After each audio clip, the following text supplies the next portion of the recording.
זה עדיין בשבילי, נכון? כן. אריק, זו שאלת סתם. שאל אותו. כאילו, תדברו סתם, אם הוא באמת הבוחר להיות נשיא המדינה. Who's going to win the Labor primary today?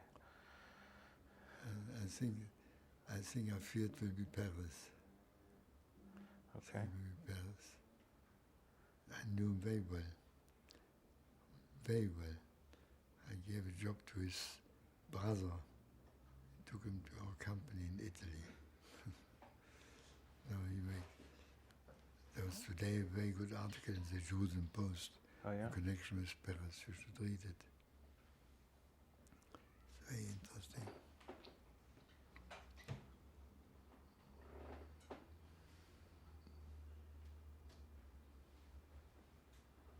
שאלה הבאה? כן. גייצ'וק צריך להגיד גם פדרי.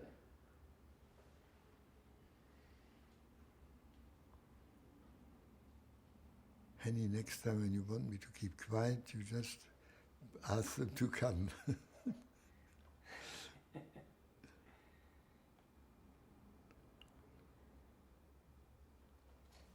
זהו, אפשר להתחיל? כן. אוקיי. אני, איפה הכי פחות יפריע פה, לא? אריק, הבמה שלך. Okay. I'm Aryeh Halivni. I'm sitting with Mr. Aryeh Handler in Jerusalem. Why don't you begin by telling me a little bit about where you were born and your family growing up?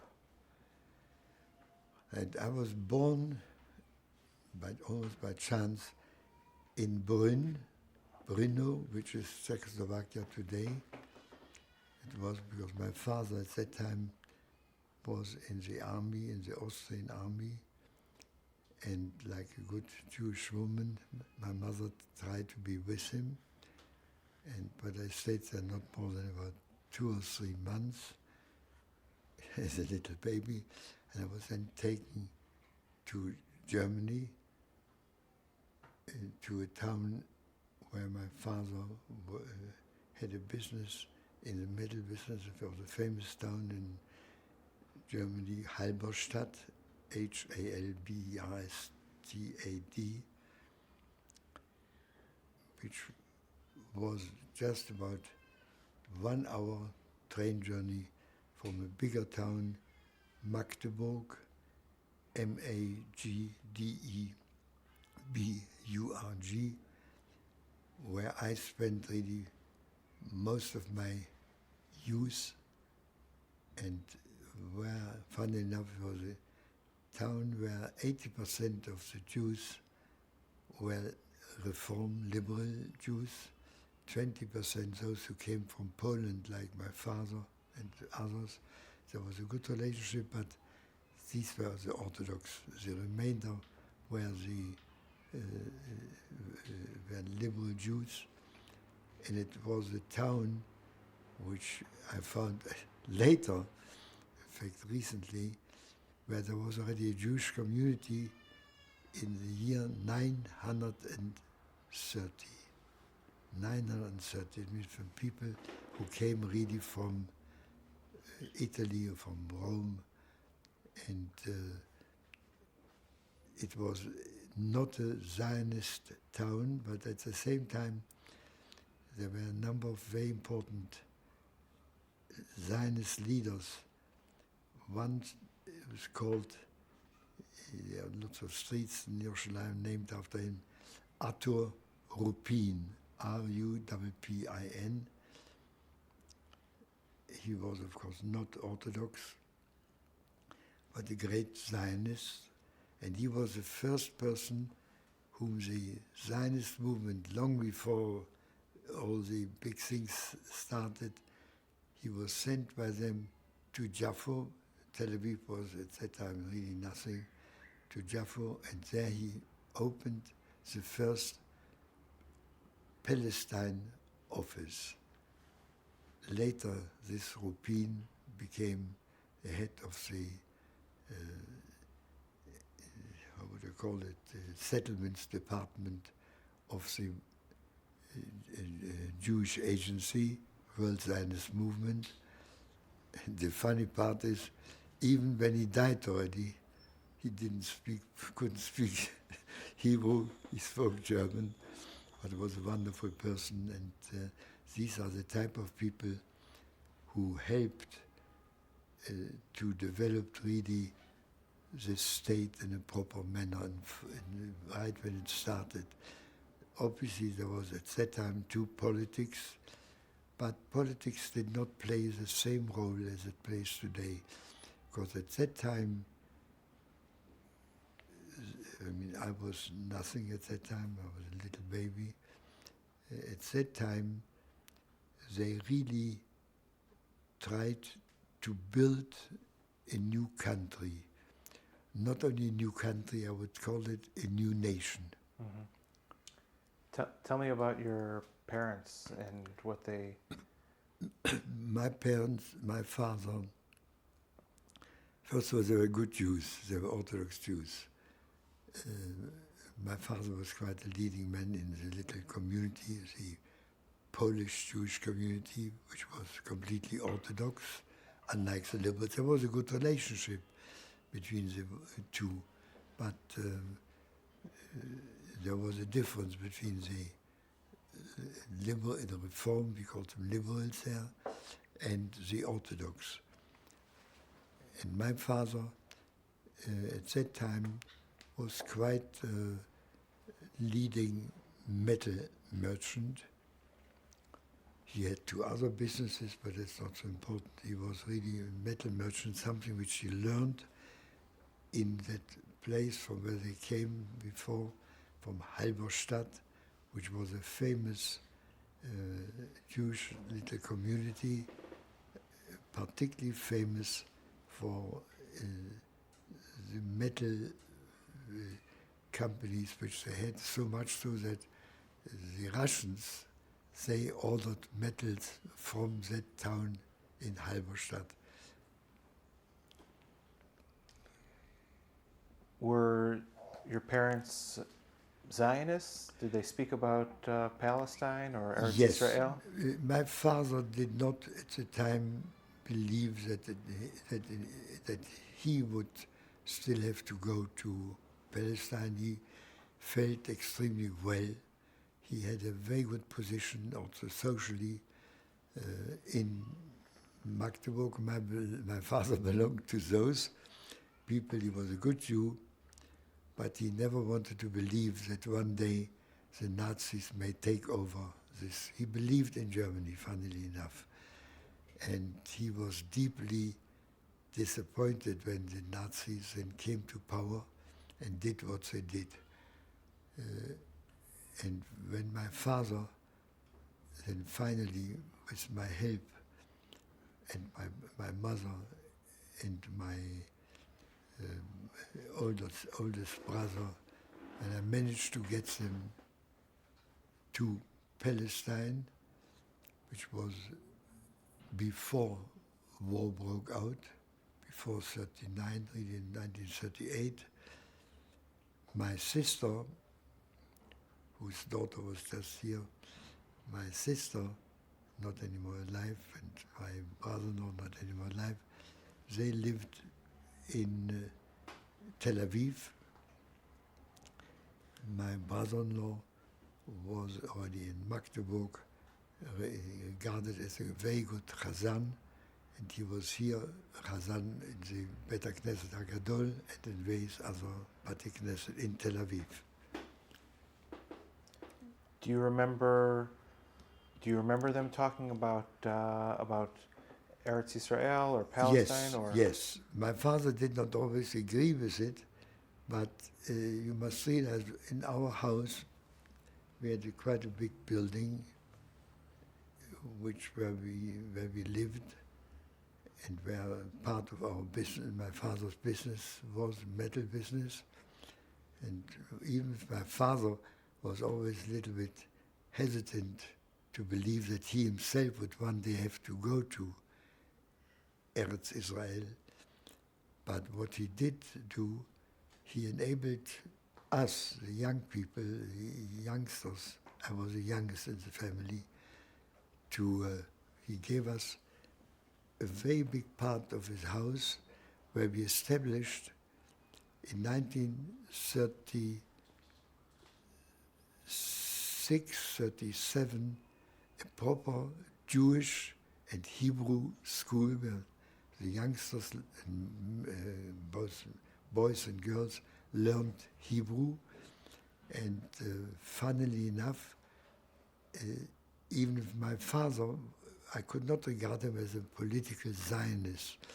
He always thought that all this with the Germans, with the Nazis, will be just a certain period, it will go over, and everything will be again normally. Whereas the family is such, and he in reality was helping us, as I said to you, he gave us part of the building where we established a Jewish school, not so much for morning learning, but for afternoon. And these were all boys and girls who later, all of them, went to Eretz Israel long before the state was established. Yeah, cut. Yes, let me say again, my father was not a formal Zionist, but he helped us to establish a school, afternoon school, where first of all Hebrew was the main language, and where our young people were really trained to go to Eretz Israel. And in fact, I must add, even if my father was not a Zionist and the family was not Zionist, but his brother-in-law, a man who was married to his sister in that place, Magdeburg, they felt that things in Germany would be very bad. They feared already in 1933, 34, 35 that Hitler would take over everything and would succeed. My father did not believe in it, but they did. And what they did was in 1932, they decided to go to Eretz Israel. And their oldest son, Moshe Bittman, B-I-T-T-M-A-N, became very soon the head of the Machleket HaNoar of the Tnuah Zionit in Yerushalayim. Unfortunately, he had an operation and he died very early.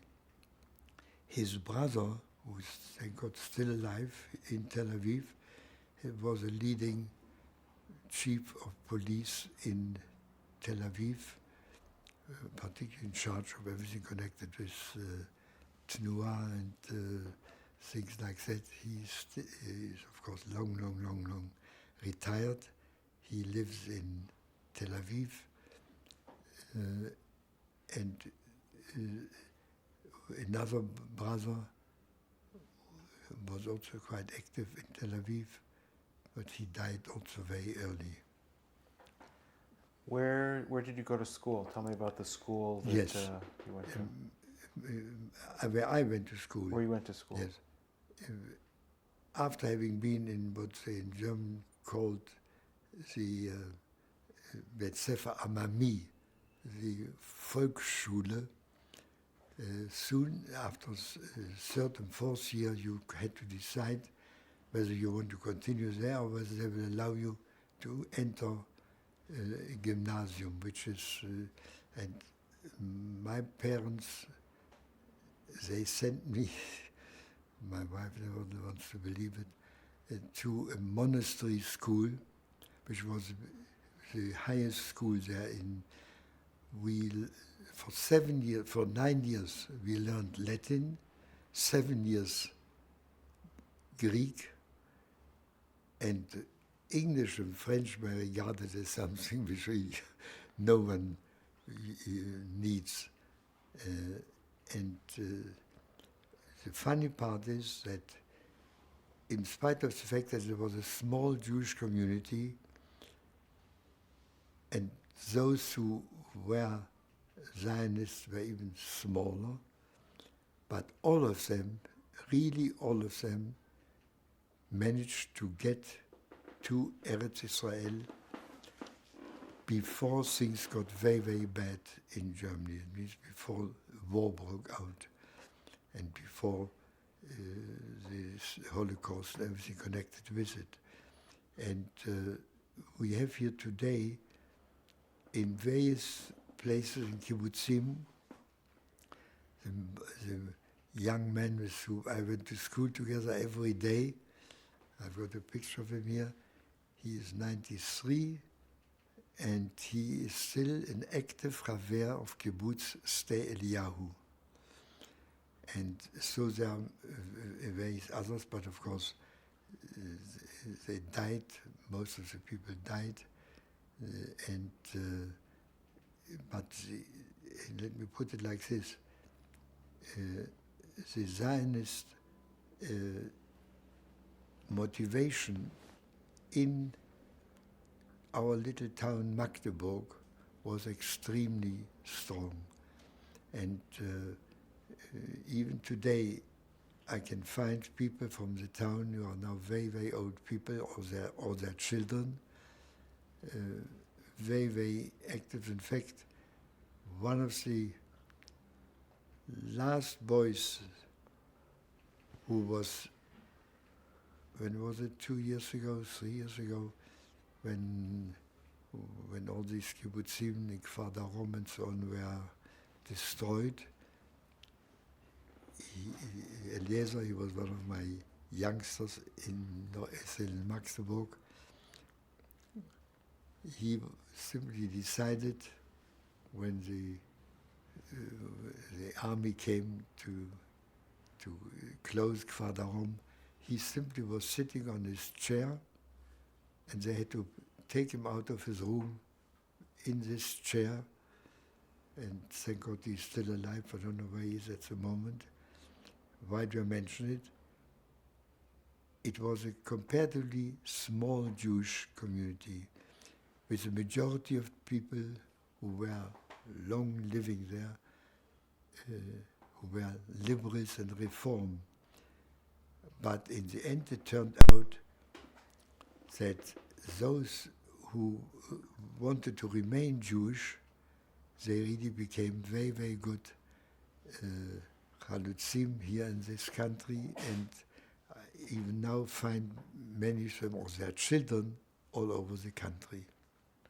Were you involved in any Zionist youth movements? Oh yes. I was not just involved. I started Brit HaNoar in this place, Magdeburg. That became what we call here in this country Bnei Akiva. We didn't call it Brit HaNoar Hadati, it was just called Brit HaNoar. And let me put it bluntly, the movement in Germany, we had quite a strong movement.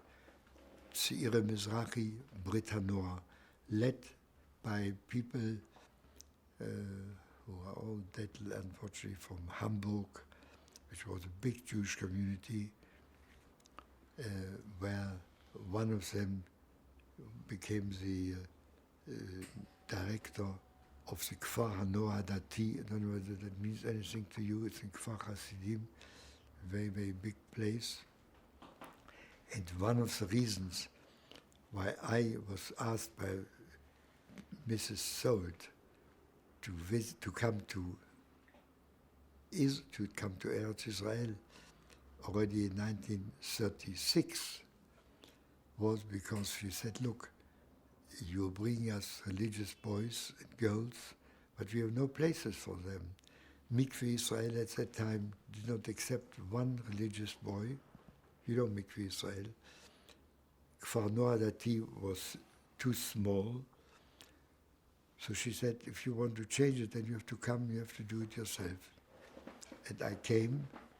I persuaded the director at that time of Mikveh Israel, Mr. Krause, to accept a religious group of young people, and that became later a very important group, where one person, the name may mean something to you, he's also dead already, Dr. Erich Rosenblüt. He became the main madrich for the religious group in Mikveh Israel, and we enlarged considerably the Kfar Noah Dati, where the youngest brother of my wife, who was still in Germany, in Berlin, when the war had already broken out, and then Mrs. Recha Freyer, don't know whether that means anything to you. Recha Freyer, she was really not Henrietta Szold. Recha Freyer was the one who really started the whole idea of youth aliyah. And she remained in Berlin, even under Hitler, as long as it was possible. And then she took the last group of youngsters in the middle of the war. And that was partly directed by us, who were not in Germany. She was still in Germany, and she took a large group of religious youth, Noor Dati, amongst them 2 brothers of my wife, and they were taken to Kfar Noor Dati, to that place. Unfortunately, one later died in the war, the first year of the war, and the other one died in the Kfar Noor Dati. So why do I mention it? This little town Magdeburg was very active in pro-Eretz Israel activities. When did you first get a chance to visit Palestine or Eretz Israel? I tell you exactly. As I told you before, for a certain reason, the Nazis allowed me to go in and out of Germany, because that's what I often say to the nations of the world, particularly America. If they would have wanted, they could have saved all the Jews of Germany, because until 1938 they allowed people to get out. Now, my job at that time was to visit all the Western countries. I did not get to America, but to England and to France, and all the Nazis were not yet there. And we managed to get people out, but we could not get them into Palestine because the British didn't allow people to come here. In the few, yes, but not many. How old were you at this time? I was then between 18 and 25. And I must say, but whatever I did, I could not have done it without the help of people like Dr. Burg, Dr. Rosenblüt, all people who later became very important here in Israel. But they did not get the permission from the Gestapo to go in and out. So that means I was able to help more people to get out. And that, of course, was until 1938, where I happened to be in Palestine, in Israel, in Eretz Israel, and I should have returned at the end of 1938 to Berlin. But Miss Henrietta Szold called me and said, "Look, Arya, I just have a message from Dr. Burg, who is your greatest friend, who is now in trouble, he can't get out. But he said, don't come back. If you come back now, they'll immediately take you. And I then said, how can I? I've got my parents. And but of course I didn't go, and I was then sent to London. That's where I started my life in London, building up a very strong youth movement. Teddy Kollek could never forgive me, even until 4 years ago, before he died, because he was at that time Shliach of the Hechaluts of Habonim in London. And when I came, I immediately took all the religious boys and girls of Habonim out and started Bnei Akiva. And he could never forget me this. But in the end, why do I mention it? Then from 38 onwards, when it was the end of 38 when I got back, when I got to London, not back, I got into London for the first time, and started there in London to build not only the religious Zionist youth movement, but to build youth Aliyah for the whole of Europe. It was not an easy job, because you must realize at that time everything what I did was against the Nazi authorities. Before not, but after 38, everything what I did was against them. And I had therefore great difficulties, and even in England,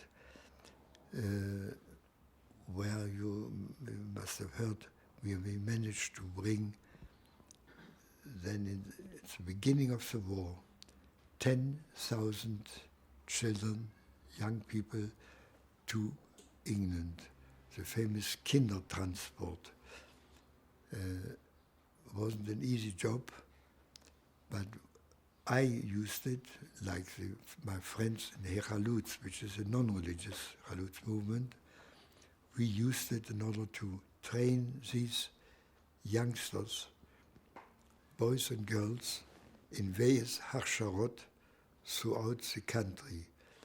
I don't want to burden you at the moment with the details, but this was a tremendous piece of work, and these Haverim and Haverot, who were trained in these, we had a big farm, Sexted farm. We had a place where we got married in Grich Castle, where we had 200, North Wales, where we had 200 boys and girls. I would say we managed to get most of them to Eretz Israel. I have to say by hook or by crook, that means it was not always legal what we did. I'll never forget when the Exodus was in Marseille, and the British didn't let the Exodus go to Palestine, and I was sent from London to the Exodus, but of course I didn't tell them this. The British, when I left, they said, "Where are you going to?" I said, "I'm going to Paris." Oh, they knew already that I would go to there. So they said, "Oh, you go to Paris now to enjoy yourself?" I said, "Yes, of course." And they didn't want to believe me, they were right. But I managed to get to the Exodus, which was at that time stationed in Marseille. The British did not allow the Exodus to go to Israel. Later we managed, and I remember when Golda Meirson visited the Exodus when it was already in Tel Aviv, in the Namal Tel Aviv. But my job was really to prepare these youngsters for their life in Eretz Israel. And I must say I'm quite proud of that, because these youngsters, they helped to build Tirat Tzvi, Kibbutz Lavi, Sde Eliyahu, and various other good places, and even those who were not in kibbutzim, who were outside kibbutzim, today are playing a very important part in the life in their communities. Can you tell me, let's go back for a second, tell me about your first visit to Palestine. Tell me why you came, Yes. and what you saw and what you remember. Yes, it's very important. Okay, we're gonna.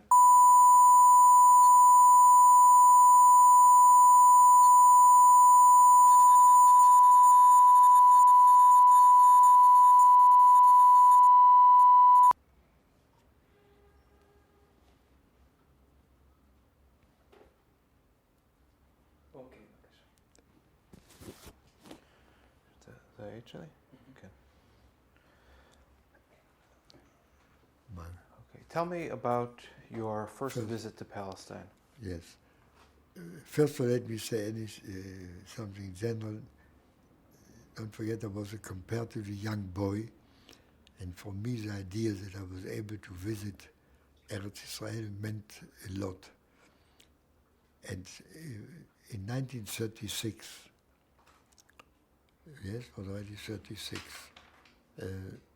I got a message from my Chaverim, including also from Miss Henrietta Sold, that if I want that our youngsters should have places where to go to when they get to Eretz Israel, it was not Israel, it was Eretz Israel, she said to me on the phone, I remember like today, she said to Berlin, she said, we do whatever we can, but we can't find religious places for you. This you have got to do. So I said to her, what does it mean? She said, it means that you must find a way to come and visit Eretz Israel. That was for me not an easy job, because to explain to the Nazis, I mean, they allowed me to go in and out, but I had to every time to explain what are you going to do there. But then I was with them very honest, and it worked. I said to them, they tell me they could find more places for young religious Jews in Palestine if I would come and find these places. That's why I've got to go. And I must say, in their favor, they said, oh, go. And I went. That was the first visit in 1936. And I did quite a good job. It means finding places for absorption. And then the next year again, for a very, very short time, you must realize I didn't go by plane. I went to Trieste by boat from Italy to Eretz Israel. Tell me what it was like when you came off the boat, or what you remember. I can tell you this very, very quickly. For me, it was when the first visit particularly, that was like heaven, like Shemayim. I didn't, at that time, I was not involved politically in the problems of the country, and I knew that there were problems. You know, there was Ben Gurion, there was Arlosov was shot. In fact, I will mention here something with regard to Arlosov. So, why do I say it?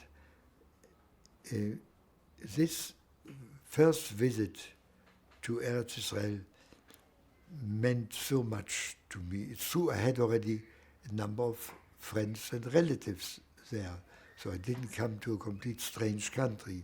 I had in Tel Aviv part of my family.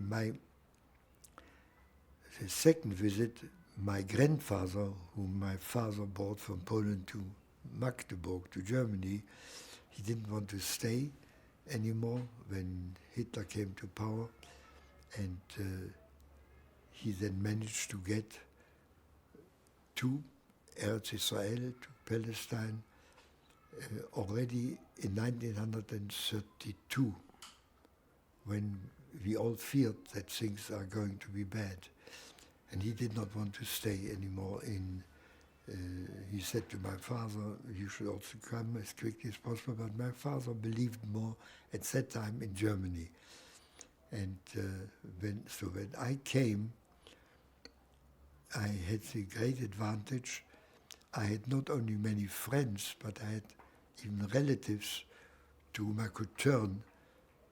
Obviously, in my activity, I had to use the help of Gewehret Sold, of people. Hans Beit, he was at that time the director of Yusalia.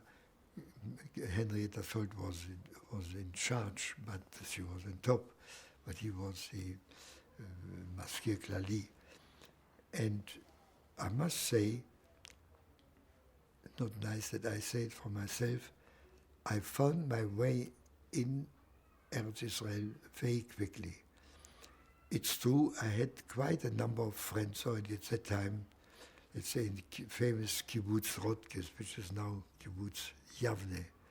You know, Rotkes was Aliyat Petah Tikva. There were the people, I give you just names, and I mention them because they should never be forgotten. Moshe Una, who died later in Sde Eliyahu, was Deputy Minister of Education in the country. Or men like David Bet Aryeh. He was then called David Intredigator, a person who came from Lithuania via Germany to Palestine. Or a man who came from a completely non-religious background. Rudi, or was later Avram Herz, who was one of the main builders of Kibbutz Yavne. And when you see to it, when you come visit Kibbutz Yavne,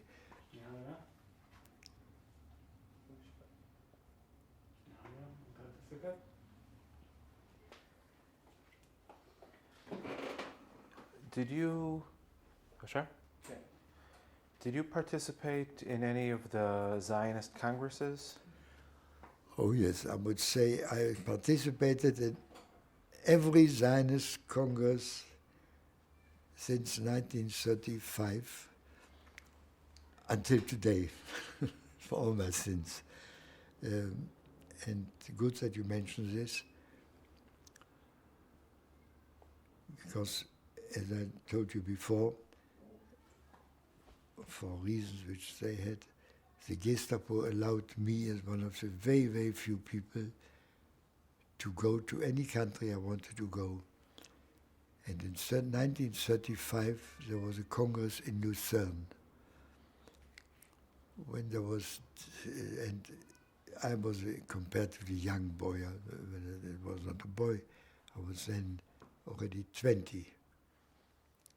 But in comparison to those other people who came to that Congress, they were all people not my age, Rav Fishman, Ben-Gurion, Weizmann.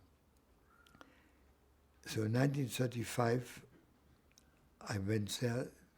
It was my first Zionist Congress. But where I'll never forget, at that Congress, the message came that Rav Kook died. But I must say, the whole Congress really, you had there the feeling that there, the name of Rav Kook meant something to everybody. And a number of people had tears in their eyes. I remember it like today, in Lucerne. That was the first Zionist Congress which I attended. The second was 2 years later, 1937, in Zurich, where again the Nazis allowed me to go there. I was not an official delegate. This the Germans didn't allow. There was no German delegate at any of these congresses. Not until 1946. And at that time,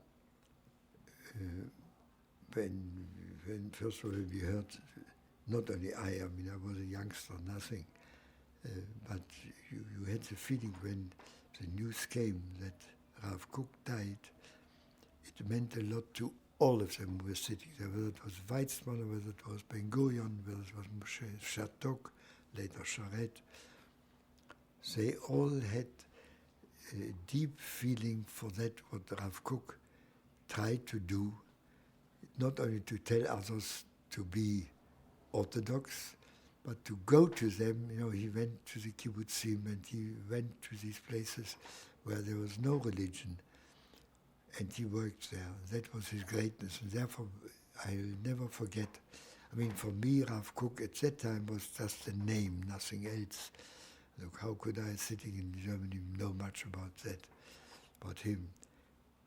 But I was impressed by the way when this was mentioned, the whole Congress was almost dead. And only after a few hours did people then go back to their normal work, to their normal fights. And there were normal fights between Ben Gurion and Weizmann at that time.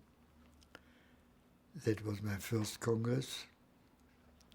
My second Congress was in Zurich, 1937, when I knew it in any case, but where those people who were sitting there began to realize that they won't see anymore not only German Jewry, but they won't even see, that was 37, that they would not see even much of Polish Jewry. And the tragic thing is, I must mention it, when I visited, I'm just jumping back, when I visited Krakow, which is a very important Jewish place in Poland, when I visited to a conference of Mizrahi, I had to ask them, the Hatzofer wrote once a long article about it for me. I was surprised when I, as a youngster, came from Germany, of course, as a comparatively youngster, when I saw how these Polish Jews thought that everything would continue for the next 30, 50 years like that. Yeah.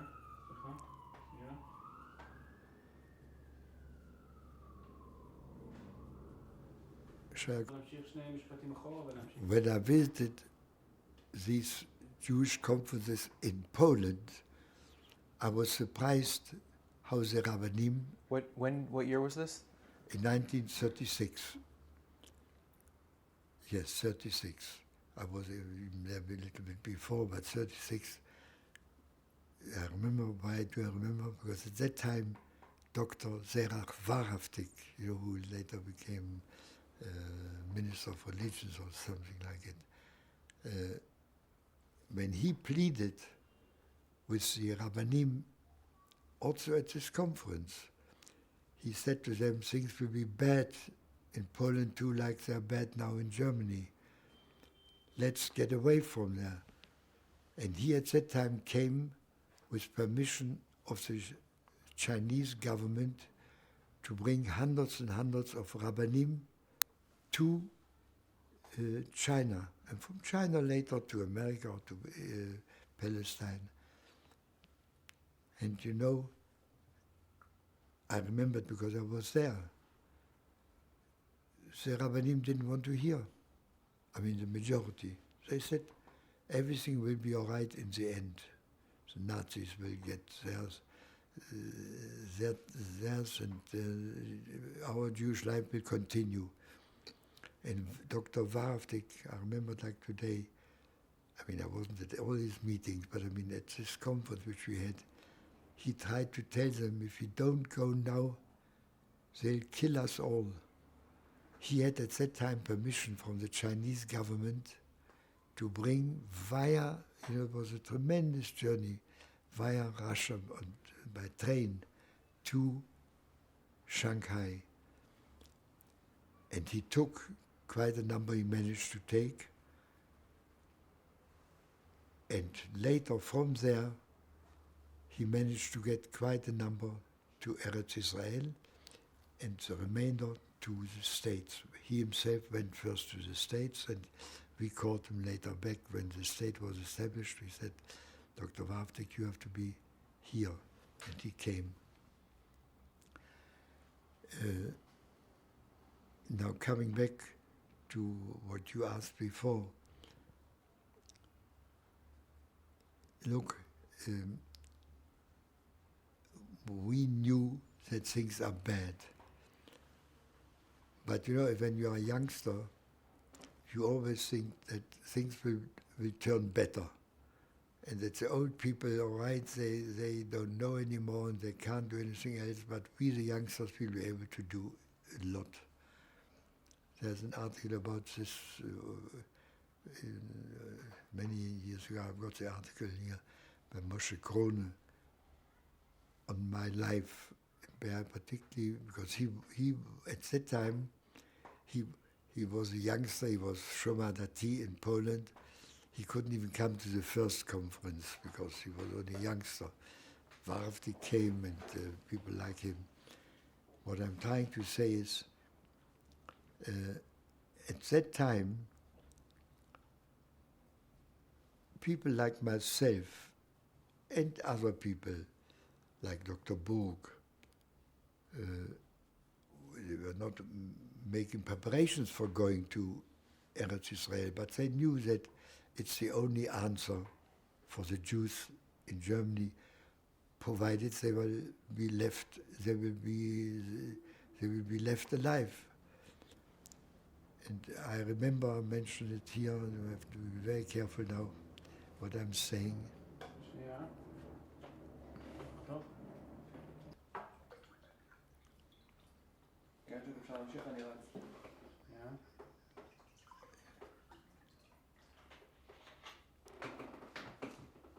כן. When I returned from these countries like Poland or others, and now something dangerous which I will report in spite of everything. When I came back, suddenly the Nazis took over Austria. I think you remember this was in '38. And the first thing they did, they said they don't allow Jews to go to Austria. But that is at that time we got telephonic messages where they say we, Dr. Burg and myself, who were in charge, calls from Vienna. I remember the names. Only their children are alive here, Dr. Kurz and his children. And they pleaded with us, come and help us to establish our offices there, Yusalia, Bachat, whatever. But we said, how can we come? We are not allowed to. He said, all right, look, you've got to find a way, but come, we need you. And then it turned Tisha B'Av, 38. Yes, so 38 Tisha B'Av. I remember we got another call, Dr. Burg and I, to come. You were in where at this time? In Berlin. You were still in Berlin. In Berlin. And it was Tisha B'Av. You know, Tisha B'Av, you don't travel. So we went to our Rabbanim. At that time was Dr. Weinberg, who was the head of the rabbinic seminary. We were members there. This is Rabbi Weinberg, the Sridei Eish? Which Rav Weinberg? Is it Rav famous? Yechiel Yes, Weinberg. Yechiel Weinberg, of course. A tremendous person. Tremendous. I did not learn every day. Burg was there every day. I mean, I had to work. And so they suddenly tell us, you've got to come on Tisha B'Av. first of all, it was not allowed by the Germans. Secondly, it was Tisha B'Av, so we went to the Rabbanim and he said, don't worry about Tisha B'Av. If you can go, go. There's no question of not Tisha B'Av, you go. And so we decided to go by plane, because we both were at the same time registered with the University of Berlin, all in Hitler time. And when you had a student ticket, it was at least only 50% of the main price. So we said, we'll go with the plane, no one will see us, and so on. When we got onto the plane, as we say in Yiddish, it's schwarz geworden vor der Augen. Why? Because whom did we see there? All the head top officers of the German army traveling to Austria. Because you must realize that was the time when the Germans took over Austria. And we went. Borg returned after 3-4 days.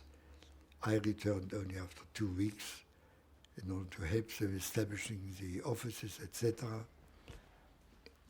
And I said to myself, I don't know whether I should mention this.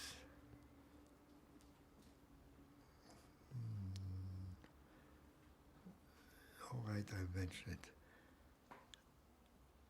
it. Since I didn't want to go anymore back by plane, I said I'm going to go by sleeper train to Berlin from Vienna, so that I'm not seen by anybody. In the plane you are seen by everybody, but when you go to sleeper, you are just alone in your sleeper. But when I had to, for a few minutes, I had to go out go to the toilet. Whom did I see in the same sleeper train? Eichmann, the famous Eichmann.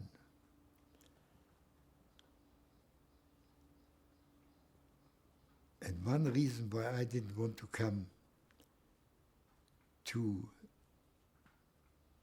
Israel when the Eichmann trial was on, because I would have had to say something positive, at least I believe so. I saw Eichmann in that sleeper going back to Berlin. And I had to go to the toilet. Now, I don't know whether he saw me. I take it he did not see me. If he would have seen me, he knew me.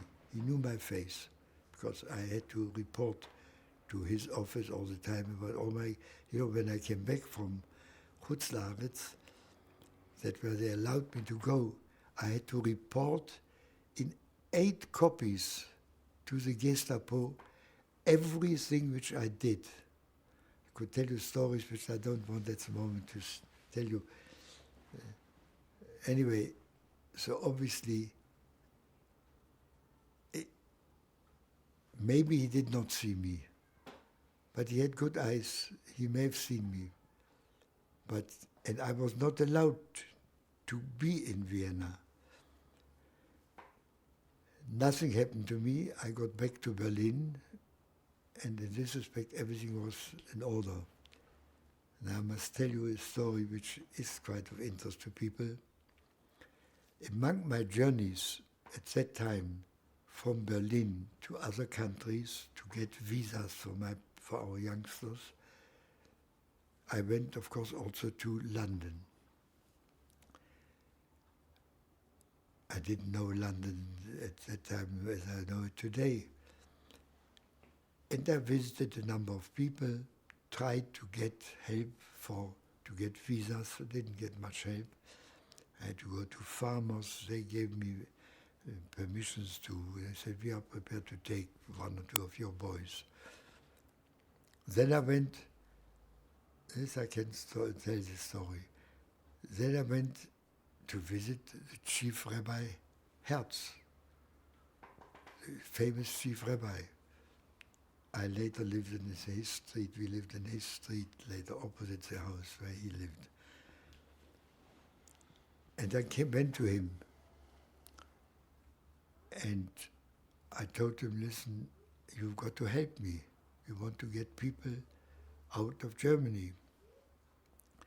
So I remember like today he said to me, young man, I'd like to help you, but I can't help you.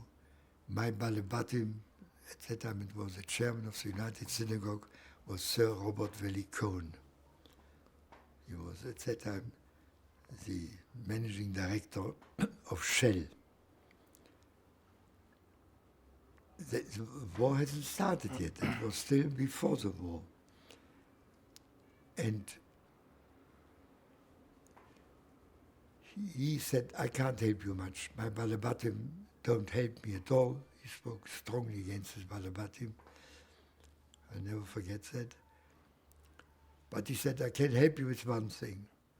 Just this week I got the message that my, you know, the Chumash, do you know the Herz Chumash, which is translated into English? One volume is just out. I said, I can't do much for you boys in Germany, but I will do at least one thing. I'll send you 1,000 copies of Schmott, I think it was, to your office in Berlin. In Yiddish one says, mir ist schwarz geworden vor den Augen, you know. For me it was a chief rabbi. How can you say a word against the chief rabbi? I was a young man, nothing. And the chief rabbi tells me, so I couldn't tell him, don't do this. But in my heart I knew it's terrible, because he was known, he was the joint chairman of the anti-German committee the world over. And I had to report, you know, when I returned from my journeys, I had 8 copies to report everything to the Gestapo, what I did, whom I've seen, what I've done, etc., etc. I didn't always tell the enemies everything, but this time I said, I'm not going to report that he gave me 1,000 volumes. But as we say in Yiddish, mir ist schwarz geworden vor den Augen. He decided to send them to me, and I returned to Berlin. I always had to report in 8 copies to the Gestapo what I've done, whom I've seen, and so on and so on. So I decided not to mention that I've seen Chief Rabbi Herz, because he was at that time the joint chairman of the anti-German committee for the whole world. And so I made my report, sent it to them. I did not mention anything about my meeting with him, because he was known as a terribly anti-German. And suddenly I get a telephone call from the Gestapo. I was sitting in my office with Burg, telling me, come over straight away. So I knew there's trouble. I didn't know what, but trouble. And I came, and the first thing the Gestapo top official tells me, you gave us a report about London. Yes. But you didn't report that you saw this terrible man, the chief rabbi of Oberrabbiner of England. So I knew already there's trouble, and I said, because he didn't do anything for me, and he couldn't do anything, so why should I mention him? Yes, but he sent you 1,000 copies of his volume, of his Pentateuch, that is Chumash. But don't worry, we have destroyed all of them, all 1,000. I was already satisfied they didn't do anything to me, and I was satisfied that he didn't come anymore. But as it happens, I always told later these people, the English people, but not anymore the Gestapo, I said, in the end, 50 copies still arrived in our office. 50 copies of the volume. I still have 1 or 2 of them here in my home here. But why do I mention it? it was an extremely difficult time. And I was only able to do it because I had the support of my Chavrim, who were wonderful in every respect. It's true, I helped them, but they helped me. And without a man like Dr. Borg, I would not have been able to do it. He had later difficulties in getting out of Germany because he didn't have this type of passport. And he managed that in the end, via Geneva, Mauritius, to get to Eretz Israel. When did you come to Palestine or to? Yeah, now I'll tell you. At that time I still went in 1937 as a visit for which to do something for my Chaverim, to bring more people there. It was not easy. The British authorities were very unpleasant, but I did what I could. And then when I got the message, when Henrietta Sold called me and said, I have a message from Borg, a coded message, don't go back. I said, I've got to go back. My parents, my friends, my work. So she said rightly, Henrietta Sold, I remember like today, she called in Sprinzak, who was at that time also in the hotel. You know who Sprinzak was. He was for many years the speaker of the Rosh of the Knesset. They said to me, don't be an idiot. You can't go back. Borg tells you not to come back. So what's the use of you coming back? So of course they in the end persuaded me. And I then was sent from London from Jerusalem to London, where I then started all my activities, but that's a new story. I don't know whether you want to hear about that, how I started in London, because that was a time where we practically knew that war will break out any day. And I could show you pictures. We had in various places our youngsters, Chalutzim, Chalutzot, all over the country. In Scotland, in Wales, in Buckinghamshire. It was a tremendous piece of work. I don't know how I could have done it, but I did it.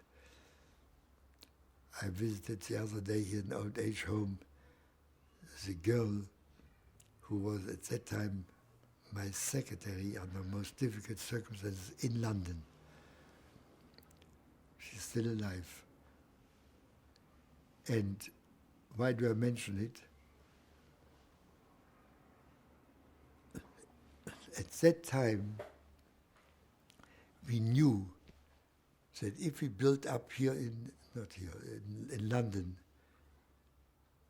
a good organization, I must say Teddy Kollek was at that time already in London.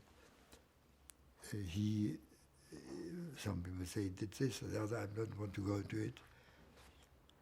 But he also worked on the establishment of Habonim. And as I told you before, I took all the religious boys, the wonderful boys and girls, out of Habonim, and we started Bnei Akiva. So we did two things. We had Bnei Akiva, which became really the most important until today, the strongest youth movement in the country, I mean Chalutzik youth movement. And at the same time, we were able to build Hachsharot, Merkazei Hachsharot, all over the country, in Wales, in Scotland, in Buckinghamshire.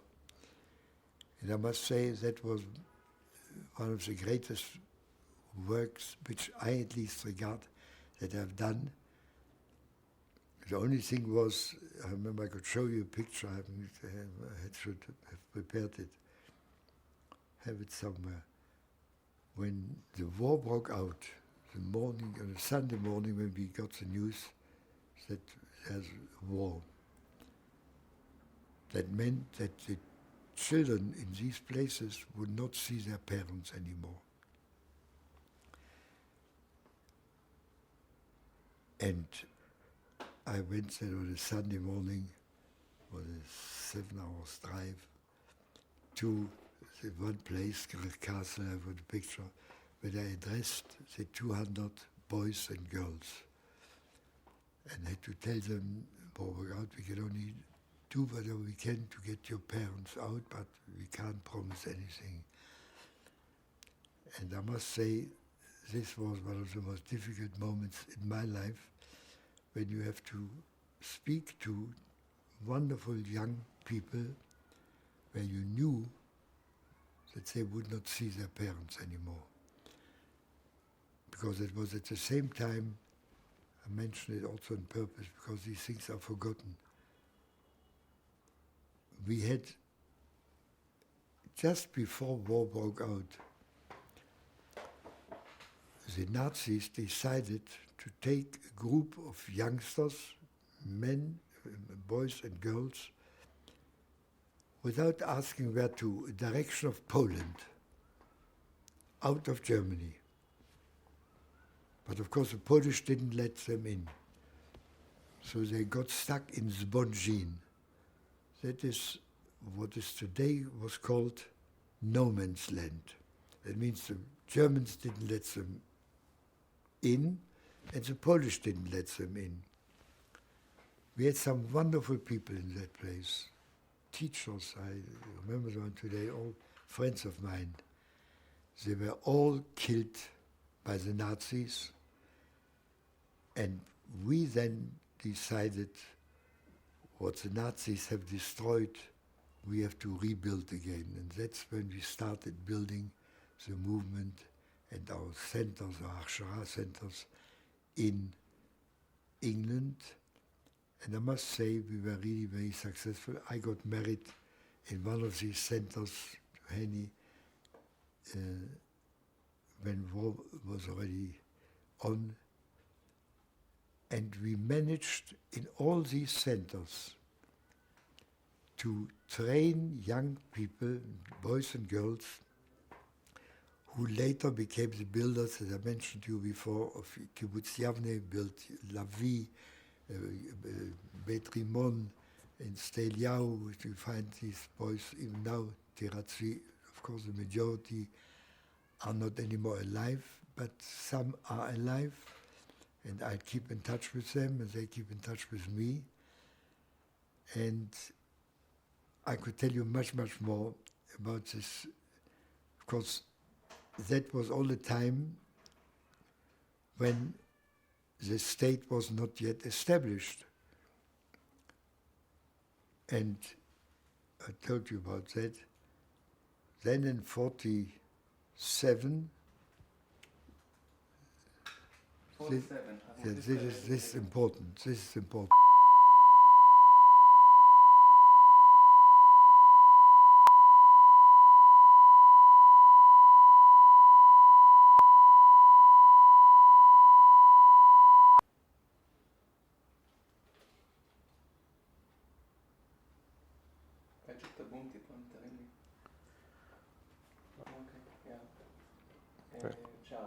Okay.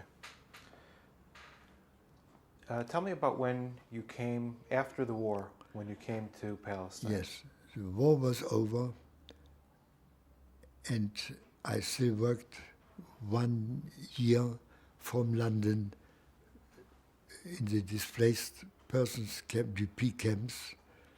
Most of the, thank God, of the Chaverim and Chaverot who were in these camps are today all in Israel. I don't want to mention names, but many died in the meantime, but men like the former editor of the Hatzofe, which doesn't exist anymore, what's his name, Moshe Ishon, I remember him today, yes, this is today, in the displaced person camp in Austria. They were living under difficult circumstances. Our job was to make sure that they should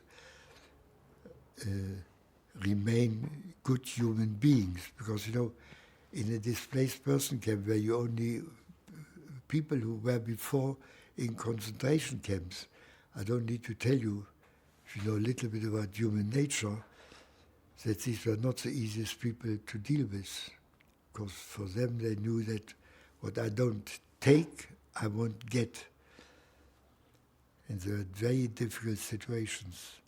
So we sent, that was still my last job before I returned, what I call return to Palestine.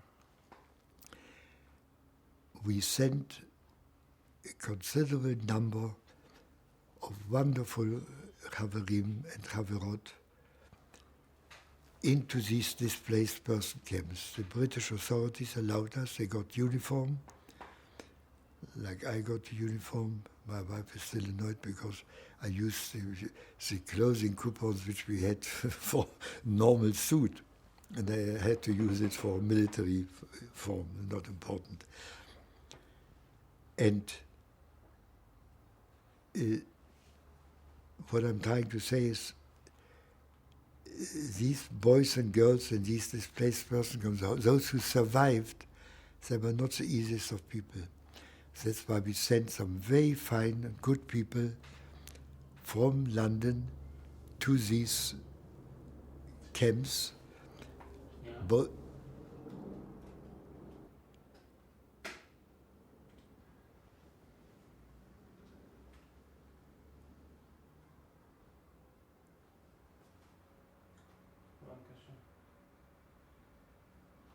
What? Okay. so we sent from London, we selected good people to these displaced person camps. They had an official status, almost like part of the army.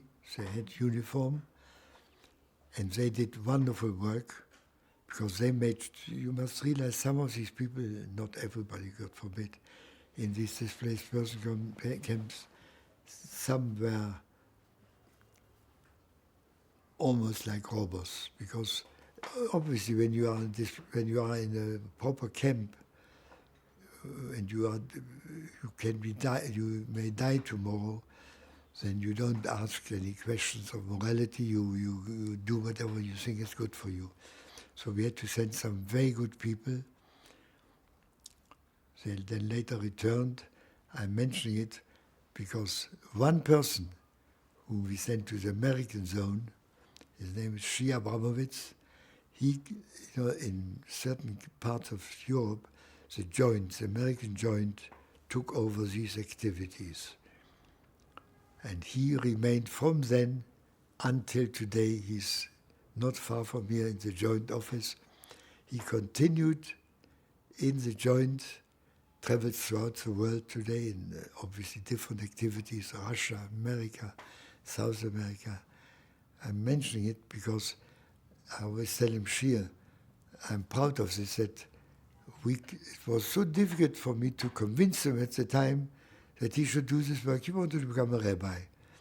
So I said to him, look, you can become a rabbi, but give 1 or 2 years of your life to people who are displaced. So he did this, and he stuck to it, and he did wonderful work. Now that is one thing which I wanted you to mention, to know. Then came the time, that's what you are interested mainly, when I was here already in the country, and I was in Gizbar of the Vart HaPoel of Hapoel HaMizrahi and the Maskir of the world movement of Hapoel HaMizrahi.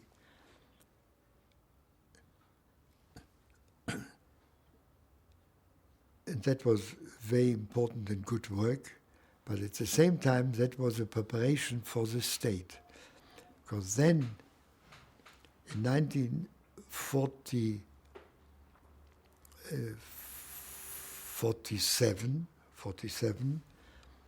there was a meeting of the Vart HaPoel Hatzioni in Tel Aviv. It wasn't possible to have it in Yerushalayim. It was in the Beit Sirot Mizrahi in Tel Aviv. And I remember like today, they all came from America. There was Aryeh Silver, there was Stephen Weiss, because the war was over and things were kivayachol normal. And Rav Meir Berlin, etc., etc. And there, of course, was a big discussion at that meeting already, the big discussion, shall we accept the idea of having the state only in one part of Eretz Israel? And there were votes taken. I belonged to those. I was then already a member of the Vater Zioni. I belonged to those who voted with Ben-Gurion, and our party was in a way divided. Rav Maimon, who was also a friend of Ben-Gurion, he voted with Ben-Gurion, the same view which I had. That means to take what we are getting now and see HaKadosh Baruch Hu should also help a little bit. And then there were others like Rav Meir Berlin, who was like the Reform were divided. Stephen Weiss was in favor, Aryeh Silver was against, like Rav Meir Berlin, unlike Rav Fishman. And the vote was taken, I remember like today, vote was taken, and by the way, at that time, Borg was still in Europe. The state wasn't established yet. And I needed him there for normal activity from Paris. It wasn't dangerous, but it was important. And the vote was taken, Ben-Gurion won. That was in 1947. So this was before or after the UN vote? That was, in reality, after the UN vote. After the UN vote. Do you remember when the UN vote took place? Yes, in 1947. November 1947. And that is why when Weizmann was with Ben-Gurion on this issue. But as I said, Aryeh Silver was against it. Rav Meir Berlin was against it. And at that time, obviously, the trouble was that the United Nations voted against what we wanted. And this is what Ben-Gurion tried to say. He said, we cannot wait until the United Nations will do what we want them to do. We have first of all to establish a state, try to make it a good state. I remember like today his tremendous speech in the Beit Sirot Mizrahi in Tel Aviv. It was crowded. And he said, I know that what I do is not 100% in order. But if I don't do what I now suggest to you, we won't have anything. And I, with many of my colleagues, Moshe Shapiro and others, we felt that he was right. Rav Fishman belonged to those also, Rav Meir Berlin not. That was in 1947. Then, after 1947, Ben-Gurion prepared the state. And again, at that time, the British played a very, very difficult part, and including Mr. Truman, the President of America. They all wanted to press us to wait a little bit more. What were you doing at this time? What was your job? I was...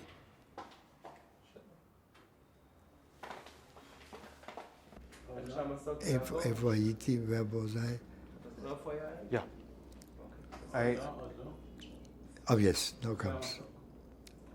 Sorry. כן, בינתיים אולי שיזכיר לו רק איפה... I was going to ask you what your job was or what you were... Yes, my job at... אריה עוד לא. בבקשה.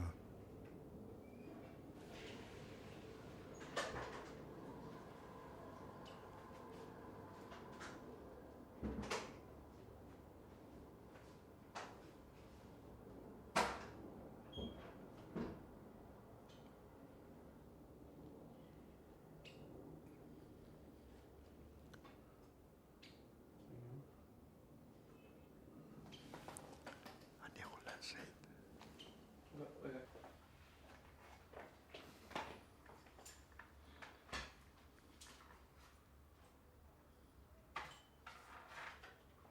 אוקיי. אתה מוכן גם? כן. אוקיי, אז אריה, אתה מדבר אל אריק. As now I just want to say, from that day onwards, from 47, from that meeting of the Vata Polazzuni, which was at that time the governing body of the Zionist movement, and Ben-Gurion got what he wanted. The majority vote was for him. As I say, I was also one of these. Many of my Chavarim, like Moshe Shapiro and Yitzhak Raphael, they were all in favor exactly of that. We had to say, look, if we don't get at the moment everything, we might get it later. But let's first of all have our state. That was particularly what Ben-Gurion was so keen about. And in my opinion, he was more than right, because if you would leave the whole thing to constant discussions between the parties, that, like you say, see here today, many problems, then nothing would have happened. And I would say, I didn't belong to Ben-Gurion's party, but that was a greatness. I remember like today, I was sitting in the hall of Beit Sirot Mizrahi, on the ground floor. And Ben-Gurion got up in the last speech before the vote. He spoke with such an honesty. He said, I'm not saying that what we are now getting is what we wanted. But if we don't take this, we will have nothing. And if we behave properly, that means if we know how to build our country, also with our, I remember how he said this, also with regard to our neighbors, the Arabs, then maybe things may change, but first of all we must have this state. And that was voted upon, accepted, and soon afterwards, really one should never forget this, Ben-Gurion with his colleagues, partly also our Chavarim, Shapiro, others, Burg was then still in Chutz La'aretz. They started slowly to prepare for the day of the declaration of the state. It was, I remember like today, it was an extremely difficult situation. At that time, Yerushalayim was surrounded by Arabs, and the people whom we wanted to come from Yerushalayim to the meeting couldn't come. And when then, yeah. To the meeting, you mean? The establishment of the state. I come now to the establishment of the state. Yerushalayim was Bamatzor. And quite a number, like Moshe Shapiro, like various others of various parties, Remes, I think he lived in Tel Aviv, but the people who lived in Yerushalayim, they, like Moshe Shapiro, they for a few months transferred their residence to Tel Aviv. You know, they were living quite a number next to the sea in Rupin. And That was, in my opinion, the greatness of Ben-Gurion. I'd like to stress this. He did not only make the speech, he prepared every little thing. He knew that the British would be against us, and they were against us. As I told you before, they were, I'll come to this later. And so Ben-Gurion prepared in a proper manner, in my opinion, like a statesman. He prepared the day for the declaration of the state. He knew that no one, even, I want you to know, if the Americans, Truman, they all said, wait a little bit. And that's, so this also influenced Weizmann, who was then in America, to wait a little bit. And I remember, because I was in a plane once, with Even came sent by Weizmann from America. I don't know whether I should tell this. We were flying from London. I was in London for certain activities. And by chance, we traveled at the same time to Palestine. It was before the state was established. And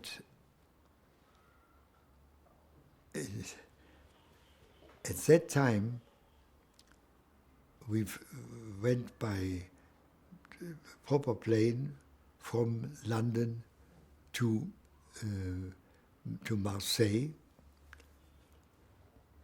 And from Marseille, it was arranged that we should take the future El Al, that was Pan-African. There was no El Al, Pan-African. And when we arrived in Rome, we flew to Rome from London. I mean, it was by chance that Abi even was in the same plane as I was, and one or two other people, one from the Mossad. I mean, I knew Abi even, I was very pleased to sit with him, but we did not have any same tasks. My task was really to return after I've done certain work in London, and his task was, that's what I want to stress, his task was Weizmann sent him from New York to persuade Ben-Gurion. I mean, what I'm saying now, not everybody will accept, but I know what I'm saying. To persuade Ben-Gurion to wait a little bit. Then the whole world will accept us. And we flew together. When we arrived in Rome, we touched down British Airways. The officers, the police officers of the, how do you call it, the Carabinieri of in Italy, they said, you are Mr. Aber-Even, you are Mr. Handler, yes. So Aber-Even, I remembered like today. He immediately said, that means you are arresting us. I said, no, we are taking you to a hotel, to the Bristol Hotel in Rome. It's a very nice hotel. So he repeated, that means you are arresting us. You don't allow us to proceed to, because at that time we would have to proceed with Pan-African, which was the future El Al. And of course, in a very nice way, they took us to the Bristol Hotel, even me and someone of Histadrut, who was also engaged in Aliyah, who was working in London for a long time. And we were walking for about 5 days, backward and forward, the famous Via Venezia in Rome, and they didn't let us go.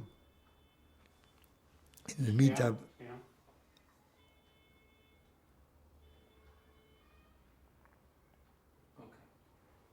in the meantime, the people in Israel, in not in Israel, in Eretz Israel.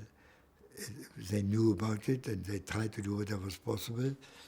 But then the Italian authorities, in a way quite rightly, they said to the gentlemen, we know that you are upset what we are doing. But Lut is taken now by the Arabs. It's not anymore in Israel's hands. So what will you do? So Abba even answered, leave this to us, or leave this to our friends. Will you allow us now to go? He said, yes. So they allowed us after 6 days to go, and on Friday, message came through, we can go on Friday evening. Not to Lut, to, Stadov. You know where Stadov is?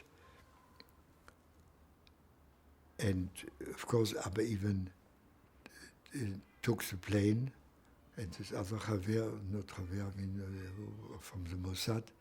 I didn't take it because my journey was not so urgent that I should travel on Shabbat. So I waited another day. Actually, I had to wait 2 days, Sunday. And on Sunday, I traveled also by Pan-African to Stadov. In fact, Henny was waiting for me there. My wife was waiting because she was with her 2 children already there. And I say to you today, and I say to Cora Publicum,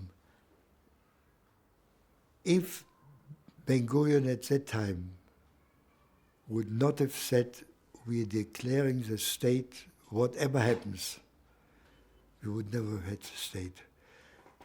And Abba even, I take it he would agree with what I'm saying now. He was sent by Weizmann.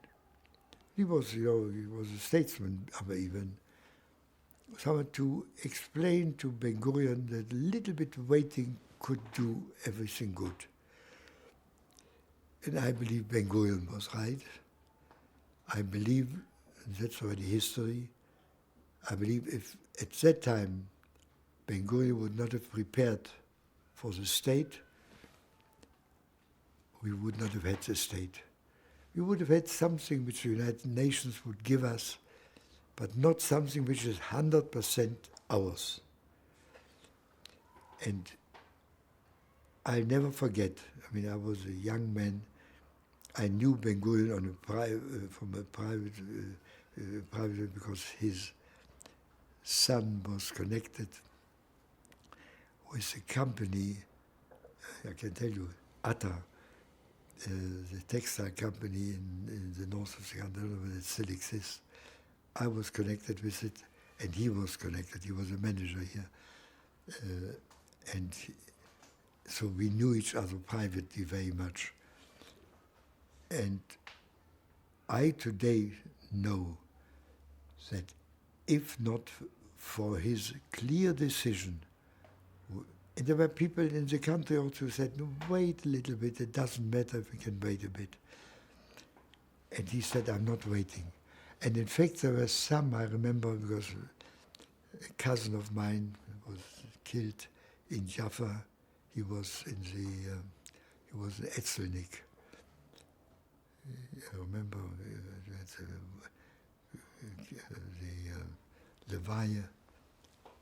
Even some of the very right-wing people, let's say the Begin people at the time, they said, we'll do it in our way. Whenever we don't have to wait for the British to give us permission or not, but we'll do it at a certain moment. And Ben-Gurion, and this is what I say, was the greatness of Ben-Gurion. Particularly, he made mistakes like any person does mistakes. But he at that time, he knew, if I'm not declaring the state now, it will not be established.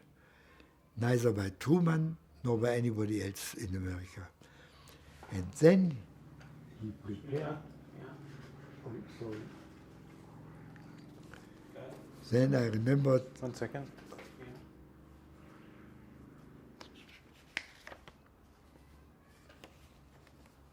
בינתיים רק תראה לנו את ההזמנה? לא. מתי רק לראות את זה? כן, לראות, אחר כך אני רוצה שאתה תקרא את התוכן. אתה יכול להפוך את זה רגע?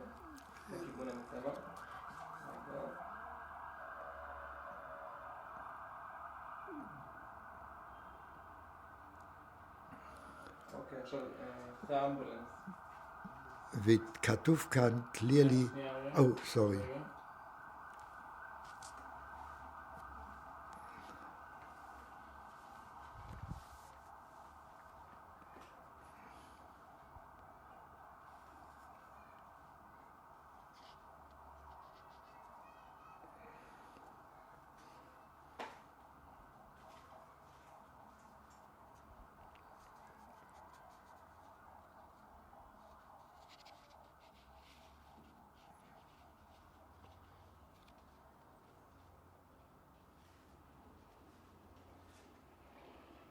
Okay.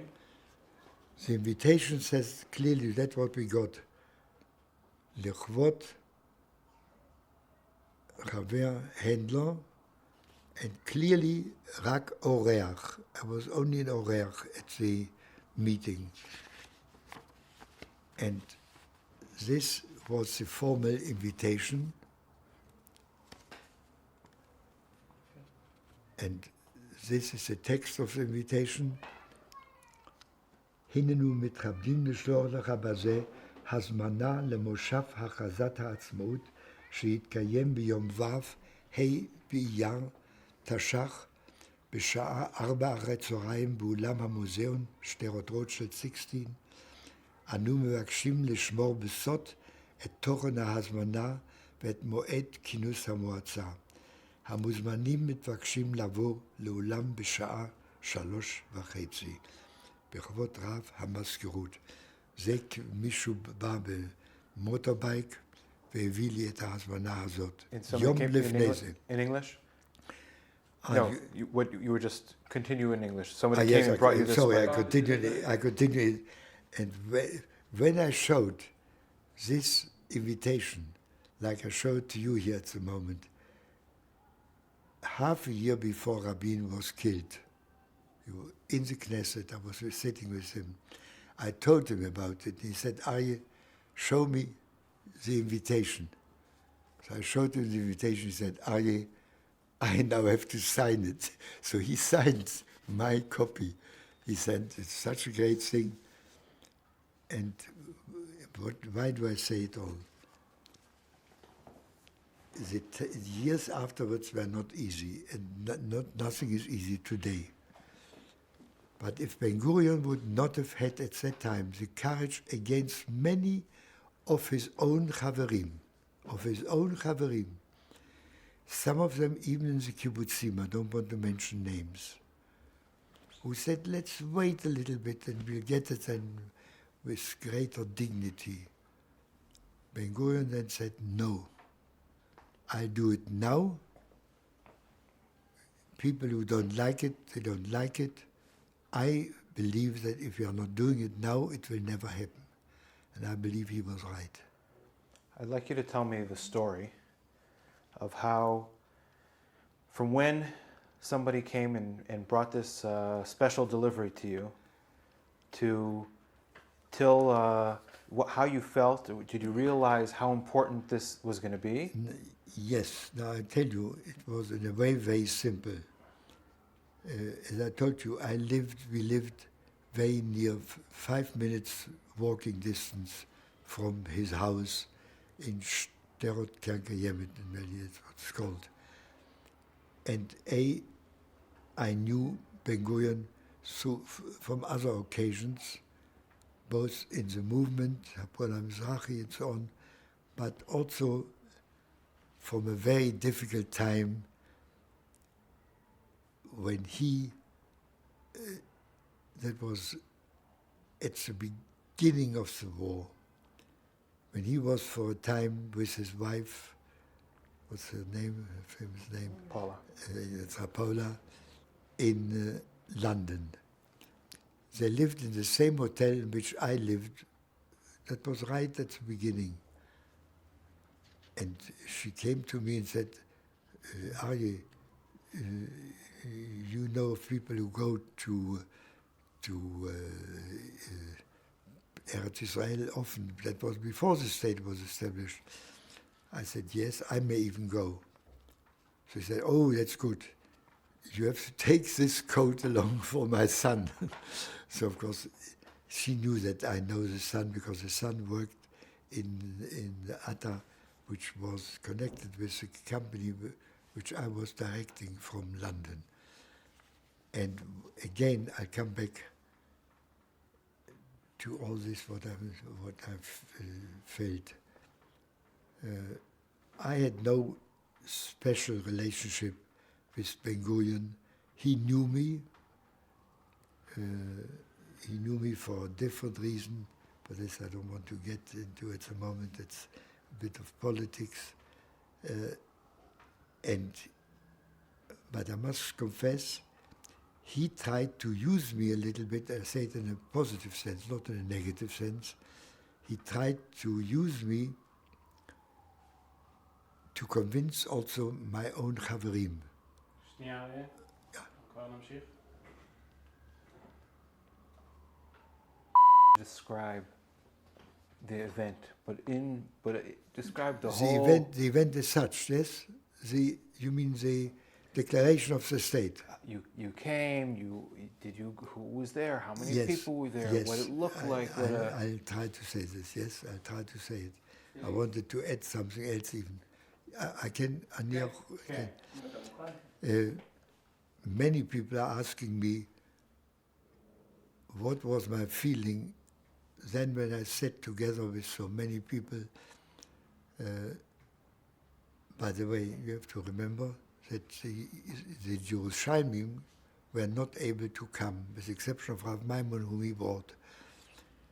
And at that time, let me put it bluntly, many of the people who were in the hall, there were not so many. Don't forget that at the time the museum was a very comparatively small building. Even now it's not so big, but it's a bit bigger. And I remember many of the people, including particularly journalists, they won't like to hear that I'm saying this. They simply did not believe that whatever Ben-Gurion will decide this afternoon, that this will really be the last word. That means they thought that the British will interfere, the Americans will interfere, our own people might interfere. And I thought exactly the opposite. I was a comparatively young person.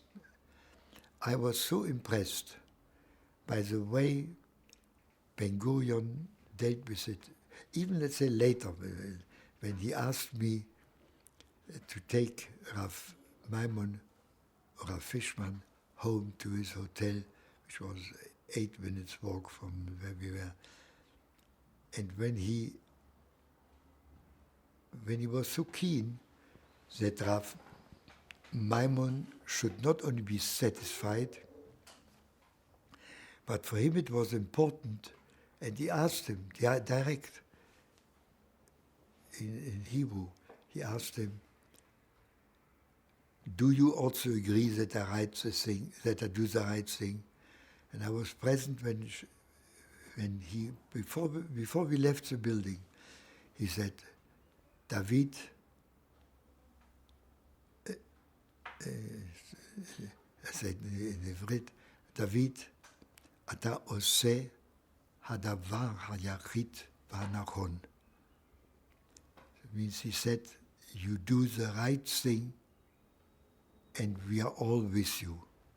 And of course this gave Ben-Gurion a lot of strength afterwards, because he was a little bit worried that some of his own Chaverim would say, what do you rush so much? I mean, it's true there was no special need, but somehow, and I think that was great, that's my personal view, that was the greatness of Ben-Gurion.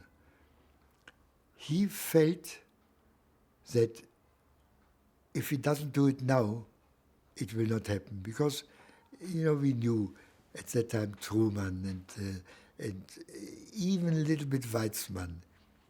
They came with that, it's all right, look, we'll do something where the British will also agree.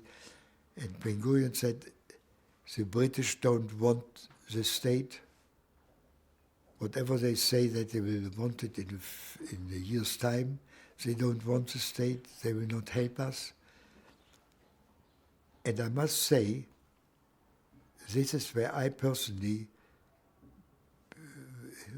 received or had the greatest admiration for Ben Gurion. And I must say, he must have felt it, I can say it now. At that time already, and later when the state was already established, Ben Gurion knew that in Apollo Mizrahi there's a leftish group, Lamifne, Moshe Unna, Dr. Burg, Aryeh Handler, Moshe Kurz, another 10 or 13. And he called us twice. I refer particularly to the one when he called us and said, look, I'm not asking you to leave your movement, but I ask you to help me to establish in the Histadrut a sector which you would like, that means Dati sector. I was, by the way, very keen to agree to it, not only I, Moshe Unna, Urbach, but people like Burg and a few others were a bit worried because it meant splitting our movement. Whereas Ben Gurion always stressed, I don't want to split your movement, but I want you people in my movement to help me in my movement so it should remain a really good Eretz Israel movement, the Histadrut.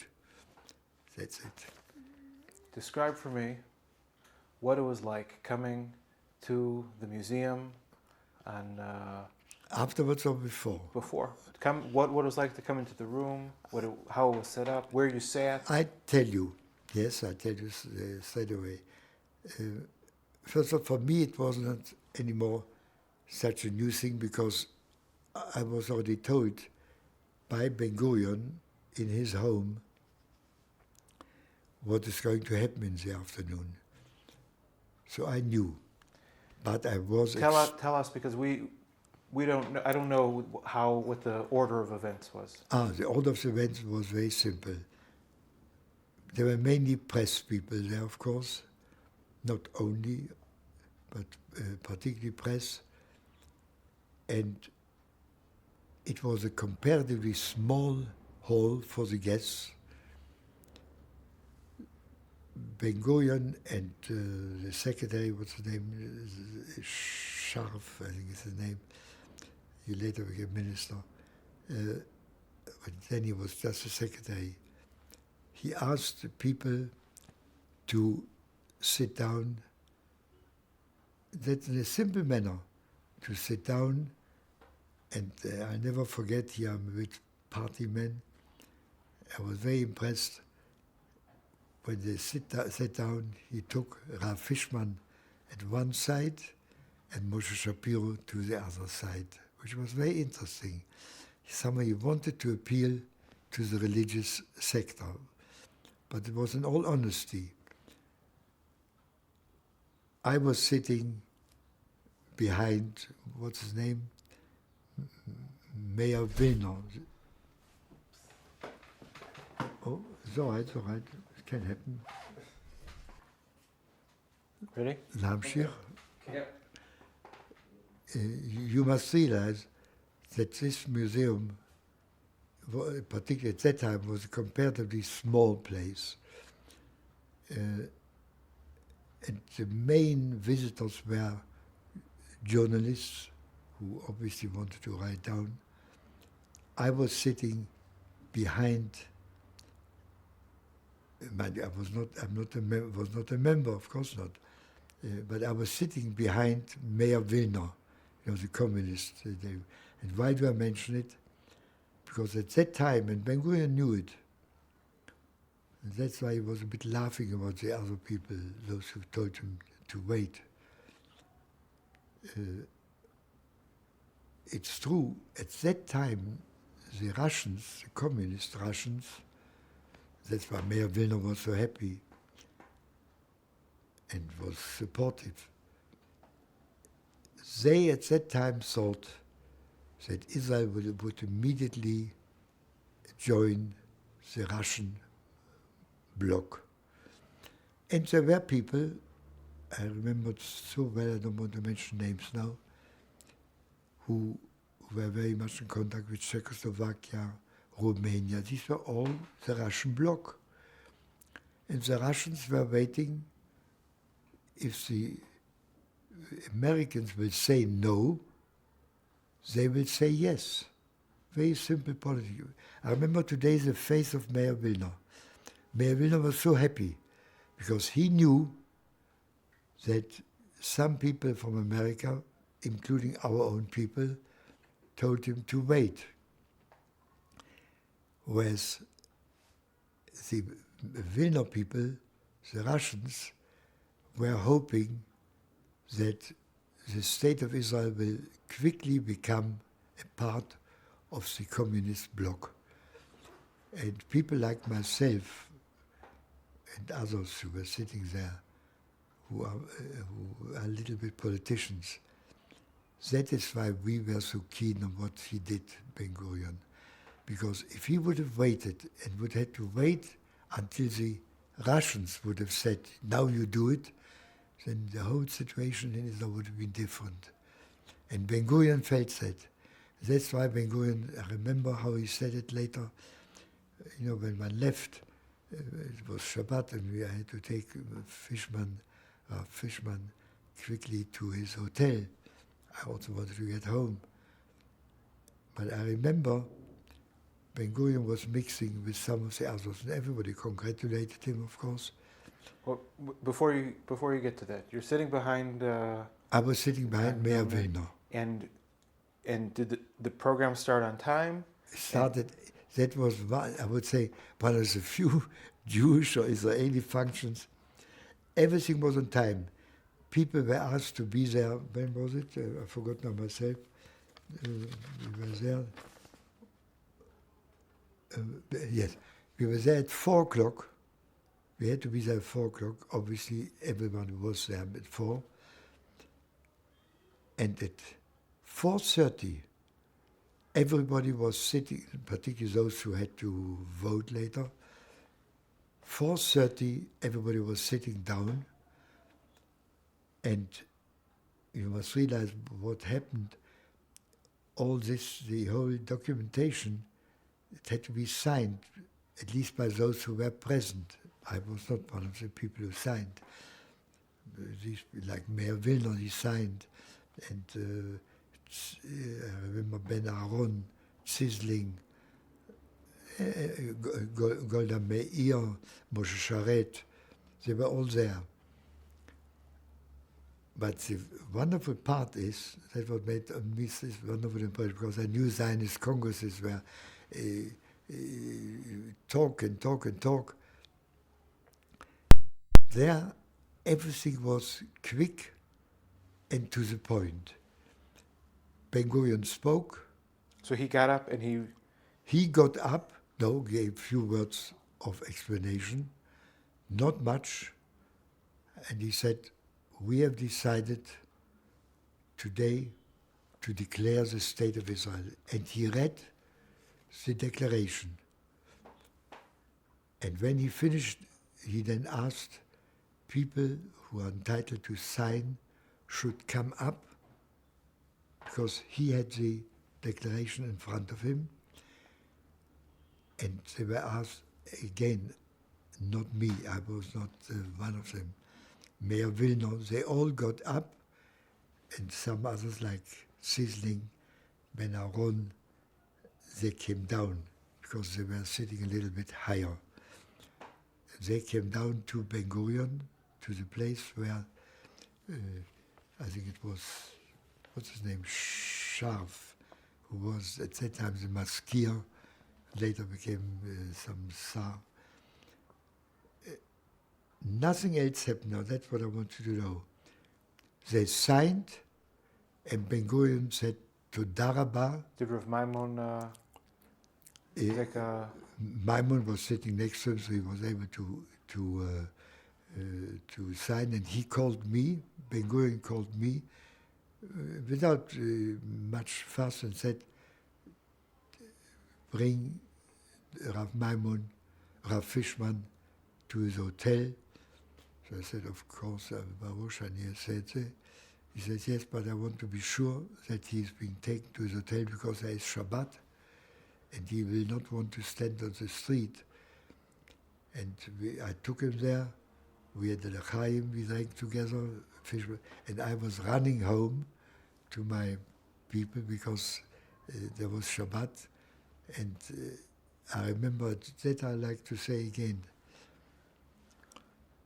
At that time, Egyptian planes were already over Tel Aviv.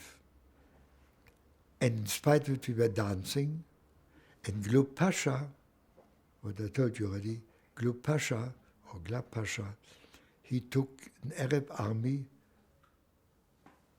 against Tel Aviv, but he was stopped exactly at the place where the Tel Aviv University is today.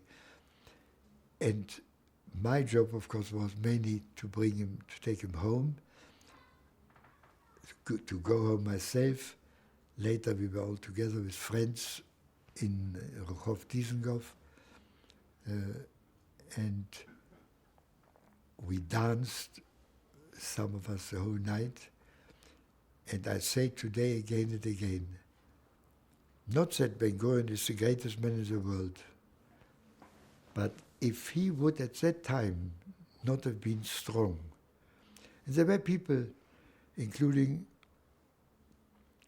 a little bit Moshe Sharet, who was more the diplomat, who said, might wait another day or two until the Americans will be satisfied. Ben-Gurion, I think that was his greatness. He said, if I'm not doing it now, it will not happen. And I think he was right. Right?